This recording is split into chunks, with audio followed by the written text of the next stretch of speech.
Hello, folks. I'm Jonny McFarlane, and this is the Rangers Review morning briefing. Today, I'm joined by Chris Jack. Chris, welcome. How are we, Jonny? How's things? Good. Yes, a little bit late this morning. Typical for me, so apologies about that. Was running a tad late. I'm actually day off today, so I've got various things, various irons in the fire that I was needing to attend to. Listen, there's loads to talk about, as there always is with Rangers. Never a dull day, even during international break, which is quite a surprise, because if you look at other clubs, international week can be something akin to tumbleweeds drifting past, but with Rangers it's never quite like that, and there's still plenty to chat about. Not least not least Chris. Really interesting. That surely has to be a fine. You can't get away with that for a second in the morning. You're both just as handsome as each other. But there's a really good piece on the Rangers Review today by Joshua Barry, who's obviously off, or he would be here to drill into the detail himself. And he's had a wee look at the data around this season so far and what it tells us about how Rangers are playing, particularly Cyril Dessers and his finishing, but also focusing a little bit on the midfield. So the midfield trio of Connor Barron, Diomande in that sort of slightly more pushed forward position, and then Nico Raskin.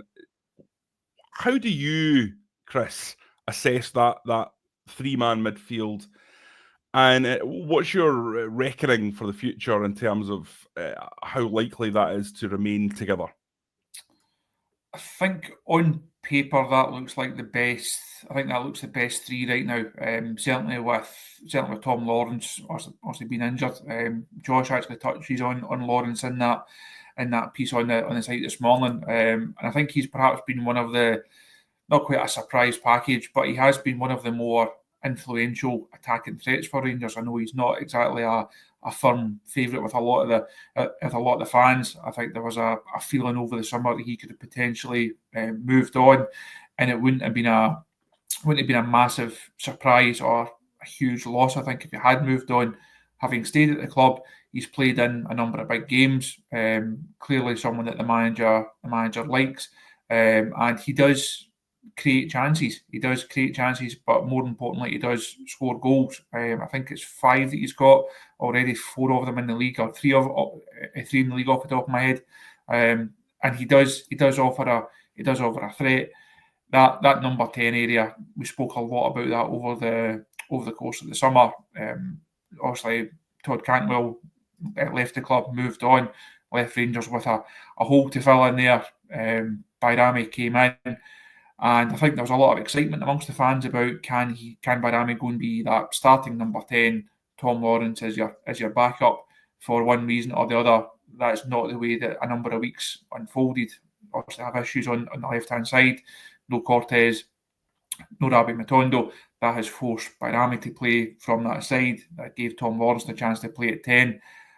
Right now, with Lawrence not there, Diomande has come in and been in that 10 role.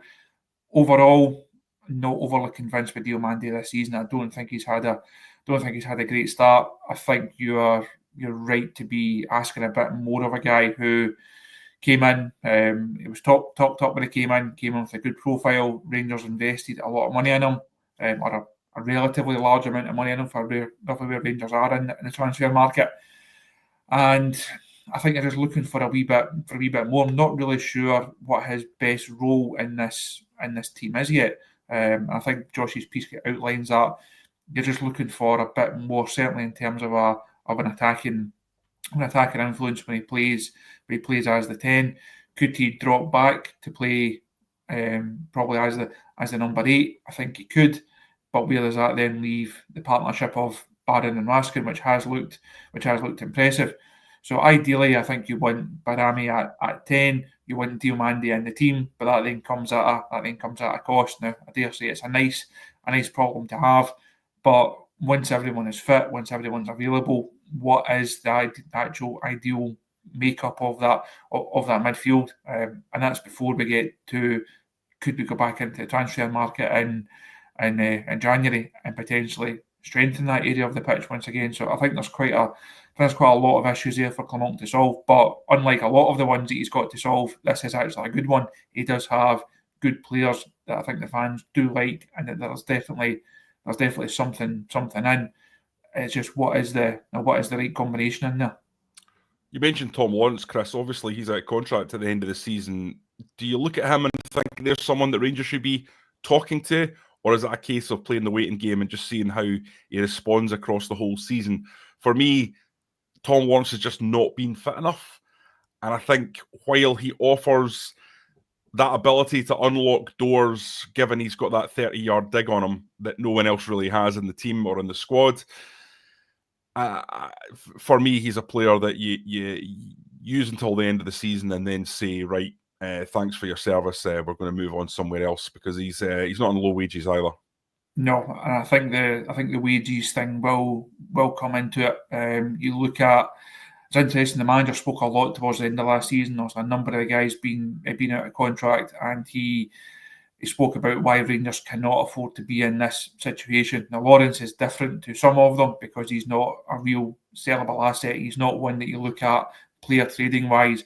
There's going to be a huge profit, and so I think they could afford to play the waiting game on it. They could afford to wait and see what other offers he gets, see what he's willing to play for. If they can convince him to take a large enough cut, you can maybe keep him as a squad player. But I'm not convinced that going forward there's a long term Rangers future for him. It's just not quite worked out. I think he started really well, and you remember when he first came in, a couple of goals in his first a few weeks at the club. Also picked up that injury that then ruins so many months. Come back, it was a bit stop-start after that. As I mentioned earlier on, I think the manager does like him. He has put his trust in him in certain games, but for me, he's not a guy that you'd play in the biggest of games. Now, going to Pittodrie, would you start him? Certainly against Celtic, where that be at Parkhead, or in the game Ibrox coming up, if he's fit, would you start him there? Probably not. I don't think he offers enough. And at his profile, of his age, of his potential wage, do you look at all that and say, like, Rangers could utilise that money and that squad space better? And I think they probably could. So I would be surprised if he's still a Rangers player this time next season. Yeah, I agree with you. Let's have a look at the comments. James Skeen says that midfield three probably has more energy but not much goal threat. I think that's a very, very fair point. Neil Jameson says Diomande isn't a number 10, better with Hadji. Again, it's coming back to those square pegs in round holes, or round holes in square pegs, whatever that analogy is, and Rangers using people in positions whereby they're maybe not naturally suited. You look at Hadji on the bench there, a Romanian international who was excellent at the Euros, who's been a high performer for Rangers in the past. I think in the season when the club won the title under Steven Gerrard, Hadji had something like 25 goal contributions. I mean, that's the kind of numbers that just we've not seen for a few years from a Rangers attacker. So while I'm not saying that Yanis Hadji is a world beater or is a guy who's going to change the course of the title race with Rangers 9 points behind, you do wonder if he would just be a better option there if you're going to play the system with a number 10. But that's one for the manager to answer, I think, really. And he's kind of made it quite clear that perhaps he sees other players as better fits in there so far. Douglas Anderson, interesting point. Lawrence, Dessers and Tav out the door in January, and bringing in replacements would be a great window. I don't think Lawrence is going anywhere. I think Dessers still has sellable value, but I can't see, given the amount he's been used, why Rangers would sell him on, although I think they absolutely should if they were able to. And James Tavernier, well, I mean, that's an interesting one. And I suppose we'll just have to see where that goes. Clearly, a decision was made in the summer that Tavernier wanted to remain, because there were offers. There was offers from Turkey. There was interest from other places.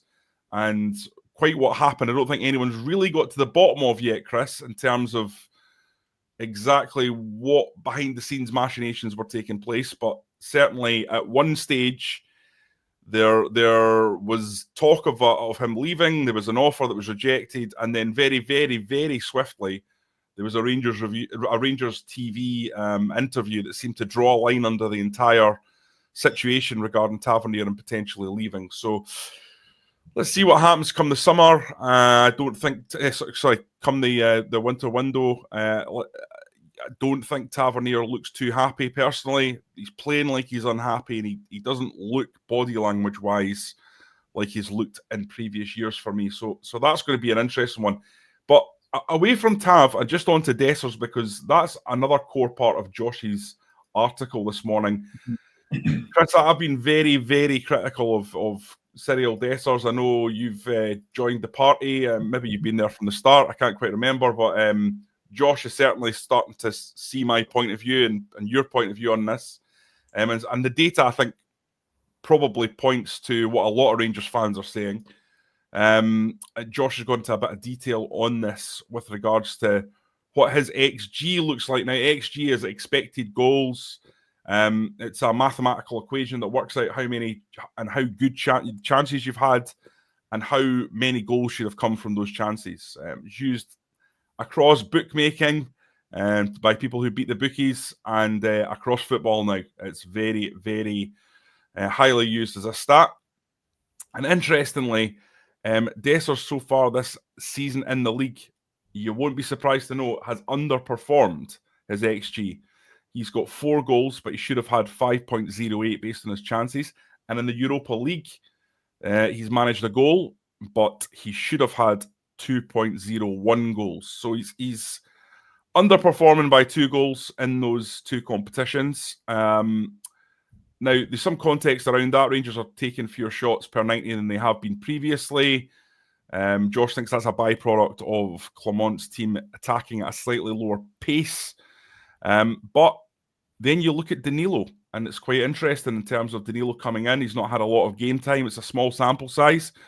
But still, Danilo averaging 5.19 shots per 90. Cyril Dessers 3.81 so far this season.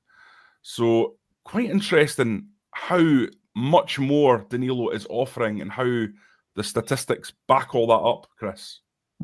I think that you mentioned there the fans won't be surprised that Dessers is underperforming his expected goals. For me, the most alarming or one of the most surprising numbers in Josh's piece this morning was the 6 fewer shots per 90 in the league. And again, I think people who have had the pleasure or the misfortune of watching Rangers domestically this season, I think they'll not find that a huge surprise, because I think now, Josh, as you mentioned, it could be down to not attacking as quickly. I think it just almost comes down to a lack of creativity as well. It's not just the regularity at which Rangers attack; it's the quality at which they're attacking with. Touched on this point with Stevie on the talking point on the show that's out first thing this morning, and you look at Rangers penalty stats, the old penalty for Rangers cliche and jibe that we always get. Rangers are not being awarded as many penalties because they're not in the opposition box. They're not actually in the area to force defenders to make those challenges. And seasons gone by, you would find a lot of Rangers players in that area of the pitch were overloading to get players into the box. Teams then commit fouls. Rangers get their penalties. Tav gets his goals, and everyone is fairly happy. That's not happening because Rangers are just not getting into those areas often enough. There's a disconnect between Dessers as the main focal point of this side and the rest of the attack. I think to be fair to Clement, you could say he's still not got the ideal squad set up that he's looking for. He doesn't have the options wide left, for example, because 2 of his wingers, in Matondo and Cortez, have had injury issues once again. So that clearly affects how he's looking to play his football. But for me, it's more a style problem than a personnel problem. You look at Dessers, yes, he's got his faults. He's still better than a number of strikers in the Scottish Premiership.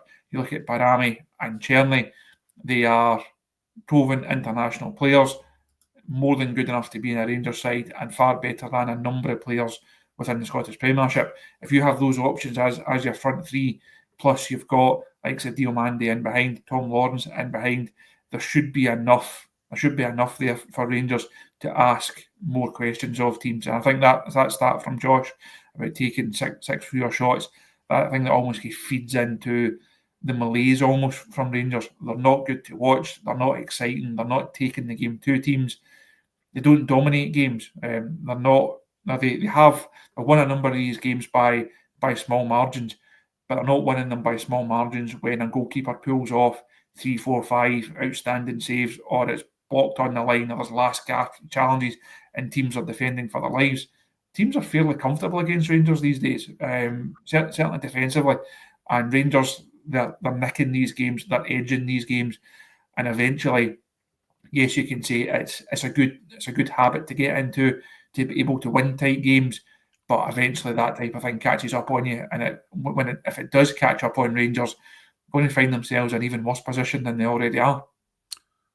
Yeah, Chris, I can't shake the notion that actually what's being built here is quite a good European side, but a pretty poor Scottish Premiership side.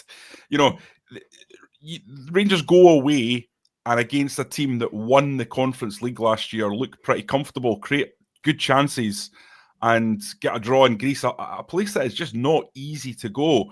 I remember going back to some very, very difficult games in the 90s and the early 2000s against Greek teams where the atmosphere was really rough and Rangers struggled to get results. But they went there and performed well. You saw against Malmo, the less said probably about the Lyon game, the better, but Rangers did have good chances in that game as well. I just think that Rangers have kind of been set up with the wrong idea in mind. They've been set up with that European mid-block. If a team comes at them, we come back swinging and we come back more incisive. And they're good at that. But I think when it comes to pulverising teams week in, week out, it just isn't the way that they're set up to play. It's a really, really interesting one, and one that we probably discussed quite a lot and we'll continue to discuss more. Guys, listen, if you're watching right now and there's over 500 people watching live, just ask that when you're on YouTube, you give us a like and you also subscribe. It's absolutely free. We do so many videos now. It's not just this morning briefing that we all know that you come to watch at 9:30. There is many, many more on. As Chris said, Stevie and him have a really excellent sit-down chat that's on this morning, so that's there. And when these extra videos drop, you'll get a notification if you're subscribed, so it allows you to be aware of what's happening. We know that at 9:30 the morning briefing, or if I'm on 9:35, we'll start at that point, but everything else, it drops more randomly, and this is a way for you to get a notification to tell you, look, that something dropped down. So definitely do that. It helps you and it helps us. Hit that subscribe button. And if you hit the like button as well, more people will be drawn to the videos, which is what we want. More people watching, the better. Listen, we're going to go to a wee point made by Stevino Cadinho. And the reason I'm bringing it up is because I was watching the overlap, Chris, which is a really enjoyable watch for anyone who's kind of my era, because Manchester United of that era were obviously an all-conquering side with Alex Ferguson in charge, and you had players like Neville and Keane and Ian Wright who are on the show, and I find it really interesting. They had Davy Moyes on, and he's talking about his theory on signings. And Stevie here is saying we need to move on proper Dowell, Rabi, Hadji, Lawrence and Dessers. And Davy Moyes was basically saying that he knew within a couple of training sessions whether or not somebody was going to make it at the club. And he said his strategy was, you don't go on about they need time, you need to bed them in. He said, I'll go back to the chairman and go after 2 weeks. Listen, I think I've got this wrong. I know we paid 5 million, but in the next transfer window, on day one, we need to get them out. And if it's 3 million, if it's 2 million, that's fine, but it's not going to work here. That sort of ruthlessness we saw under Graham Souness all the time. But we've not seen it too often since. And I look at Robin proper, Chris, and I think there's a guy who's not suited to domestic football in Scotland. Might be a good player. I'm sure he's fine in the Eredivisie. Looks half decent when he plays in the Europa League. Great ping on him. But against the likes of Kyle Vassell, this is not a guy that you're going to want to be manning the barricades. Mm-hmm. Would you cut losses like that? Would you be as ruthless as Davy Moyes suggests and just take big calls on players even though they've not had enough time? Right, that Moyes story, it feeds into one of the ones I think we probably spoke about at the time when Steven Gerrard came in, and when a new player came into Liverpool, first couple of training sessions, he would fire passes at them with a bit of sling in them. If they controlled it and they were able to take a first touch and then play a pass or get a shot away, you almost earned his instant respect, and he thought you could be a player. If he fired that ball at you and it bounced off you and your second touch was a tackle, he formed an immediate impression of you and thought, "Nah, you're not going to do. You're not going to make it here." And I do think we do give players time to settle. The manager's spoken a lot about this, and new club, new country, new dressing room. There's clearly factors, but I do think sometimes your first judgment can be right. And Stephen, there mentioned a number of the guys like Proper, Dill, Matondo, Hadji, Lawrence, and Dessers. Proper's the only one that's not been here for a long time. Obviously, the rest of them, I think opinions are very much well formed on them now. You're either going to love them or you're going to hate them. Out of that list, I don't think there's a number of them that the fans would say we really need to hold on to them. I think people would be happy to see Hadji, for example, stay. The rest of them, not convinced. There's a lot of love there for them. On Proper, I do have domestic concerns over him. Not convinced he's got the physicality or that robust approach that is going to be required in certain domestic games. Other domestic games, certainly Ibrox against perhaps lower level opposition, you would think he might be able to become a bit more accustomed to it and should be able to grow into it and should be able to improve. Some of the other fixtures on the calendar, I'm just not convinced that they're for him. And it sounds as if you make Scottish football out to be a kind of rough and ready backwater when you say you just need a centre half that's big, that's physical, that can dominate in there, that can win his challenges. But you do. That's just the style of the game here. Having centre halves who are cultured and are great on the ball, yes, it might help in certain situations. But you don't really need two of them. I think in John Souttar, Rangers have someone who fits that style. Alongside them, I would just like to see someone who's a bit more rough and ready. I think that's why Balogun has looked as impressive, because he is a bit more physical. He's a bit more robust than Proper is.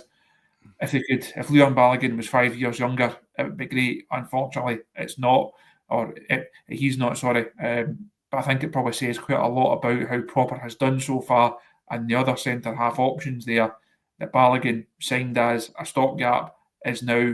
When people go and pick their team for Dundee United next week, a lot of people would say Balogun starts alongside John Souttar, and that probably says just where Proper is. Whether he's going to pay the price for that in January, I would be surprised. Certainly under this manager, if there's a change of manager at some stage heading into a transfer window, I think Robin Proper's Rangers future is certainly up for debate.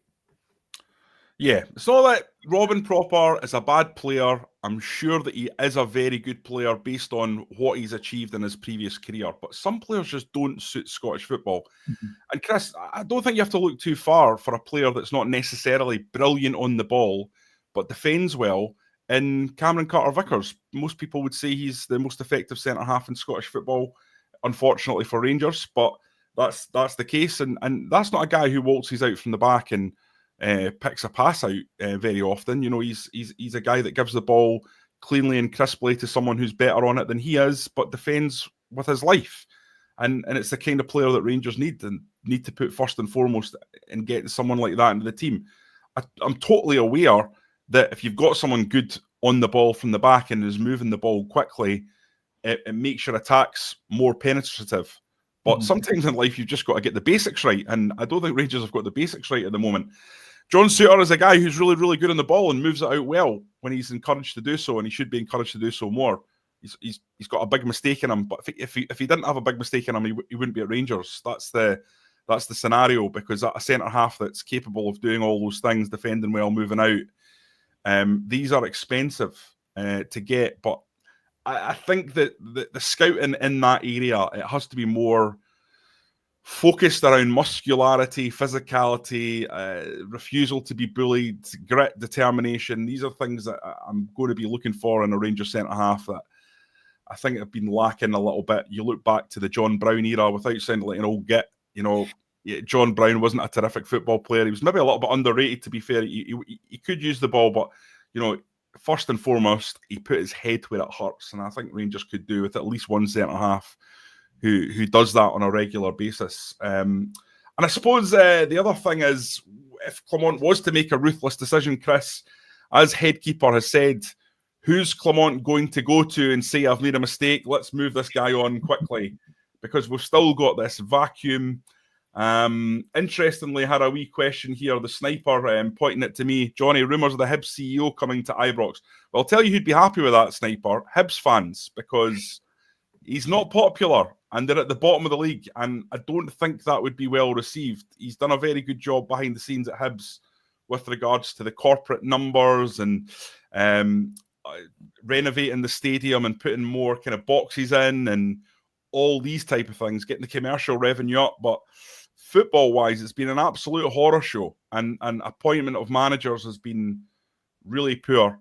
So I think that one would be, if that's the case, I think the club would have a huge PR job on their hands with that one. Chris, I don't know what your feelings are. This, like you mentioned, I think it was on the show late last week. I'm not sure where this rumour has surfaced from or where it's originated from. It's certainly not one that I've heard. And like you, I would be surprised. I know the board are looking at someone who knows the Scottish football landscape, or that's one of the boxes they would like ticked when it comes to James Bisgrove's replacement as chief exec. But I'd be surprised if that's a move they would be going for. I think it was going to be a hard job to sell, bringing someone in from St Mirren.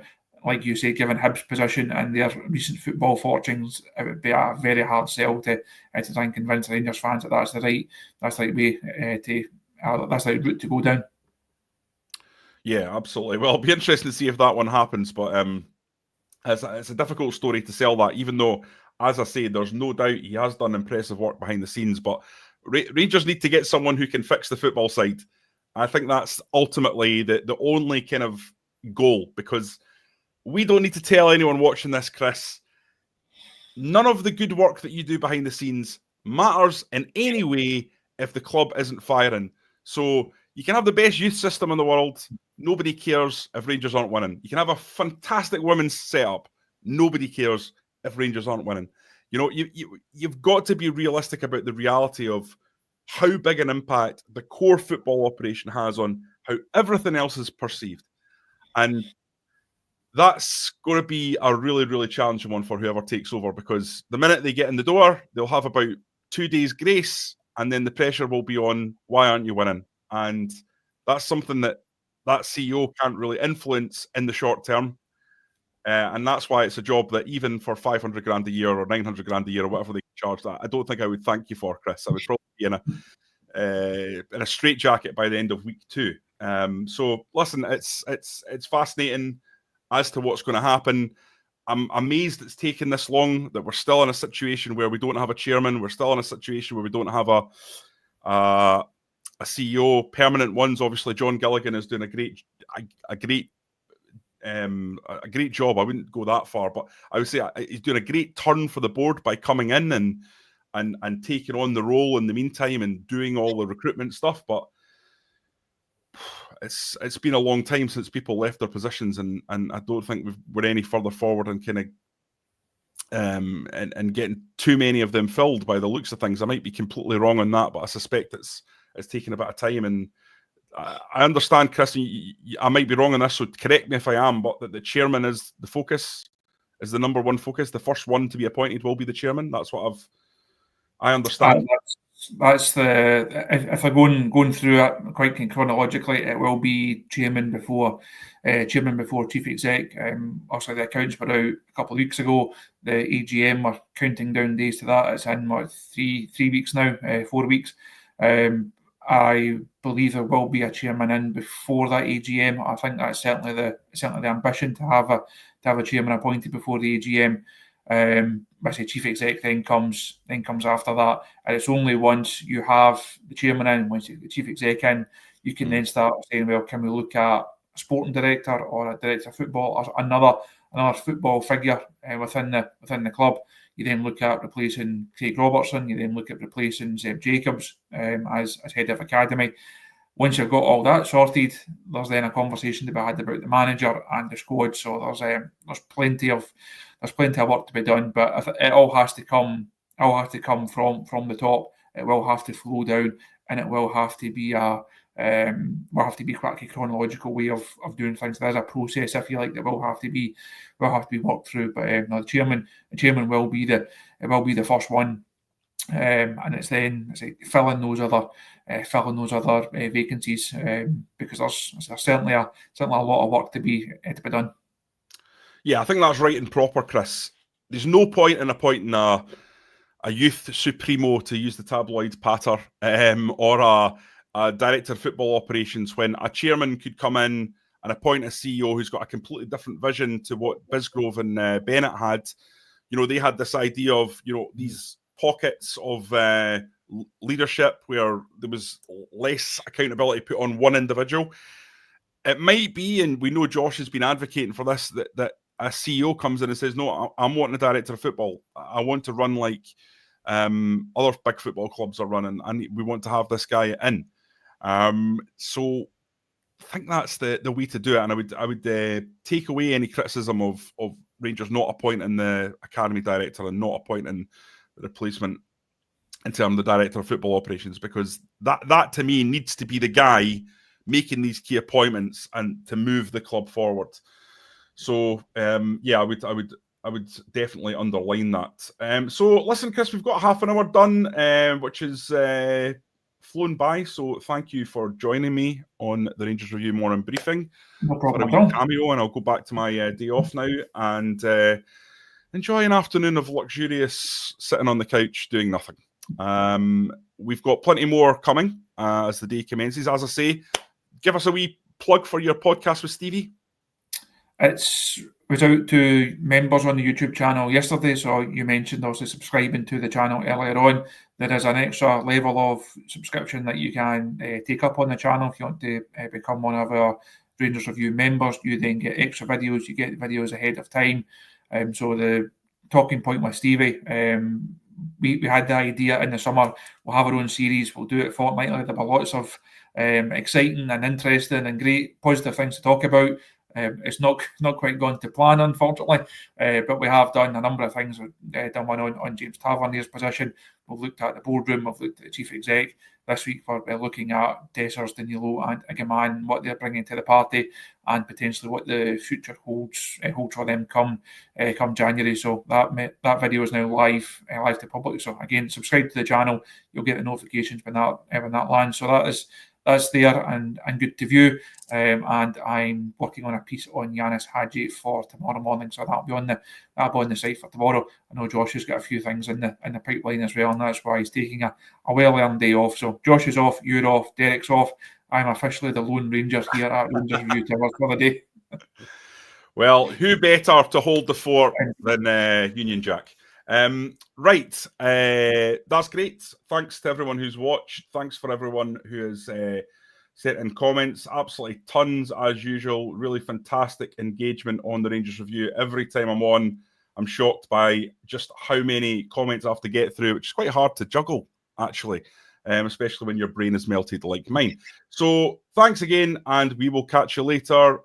Enjoy the rest of your day, and make sure it's a good one.